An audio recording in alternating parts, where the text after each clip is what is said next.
Salam, hər vaxtınız xeyir. Qəbul tip sualın izahını verəcəm. Burada deməli əvvəlcə burada baxırıq. Düzbucaqlı üçbucaqda düz bucaq təpəsindən çəkilən hündürlüyün kvadratı ayrı hissələrin hasilinə bərabərdir. Əvvəlcə bu qaydanı xatırladıq. Burada da görürük düzbucaqlı üçbucağı.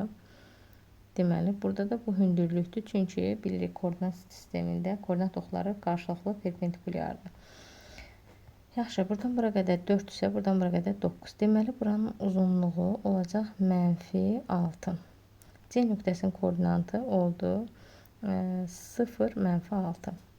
Burada isə indi köklərimiz 9, -4. V teoremi tətbiq eləmək üçün əvvəlcə hər tərəfi A-ya bölsək, B böl A, x üzərinə gəl C böl A. Burada indi V-yə görə C böl A bərabərdir. Yəni köklər hasil edir -36.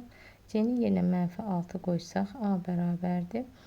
Müsbət 6-da 1. İndi B-ni tapırıq. B yenə V teoreminə görə -B böl A bərabərdir köklər cəmi. Bu da eləyir 5. B bərabərdir -5 vur 6-da 1. O da eləyir -6-da 5. Deməli, kvadrat tənliyimizi quraq, qaytaraq yerinə. 6-da 1 x kvadratı çıx 6-da 5 x çıx 6. Burada da f-in yerinə 3 qoyuruq.